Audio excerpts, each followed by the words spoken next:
Rais wa Burundi Evariste Ndayishimiye ameteuliwa rasmi na chama chake tawala cha CNDD-FDD kuwa mgombea urais katika uchaguzi mkuu unaotarajiwa kufanyika mwaka ujao. Kiongozi huyo mwenye umri wa miaka 57 aliyeingia madarakani mwaka 2020 baada ya kifo cha rais wa muda mrefu Pierre Nkurunziza anatarajiwa kugombea muhula mpya wa miaka 7.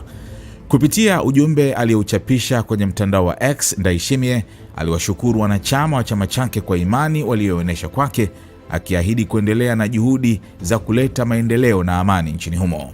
Naahidi kuendelea na kazi tuliyoianza pamoja ili kuhakikisha wananchi wote wa Burundi wananufaika kwa amani, alisema. Ndayishimiye ambaye ni jenerali wa zamani na kiongozi wa muda mrefu wa chama hicho anaonekana kuwa na nafasi kubwa ya kushinda uchaguzi huo. Hata hivyo, uchaguzi wake wa mwaka 2020 uliandamwa na tuhuma za udanganyifu pamoja na kuzuiwa kwa wapinzani wakuu kushiriki. Upande wa upinzani tayari umeanza kuonyesha wasiwasi kuhusu uhalali wa uchaguzi ujao. Epitas Nshimirimana ambaye ni msemaji wa chama cha Movement for Solidarity and Development MSD amesema uchaguzi huo huenda usifikie viwango vya kimataifa.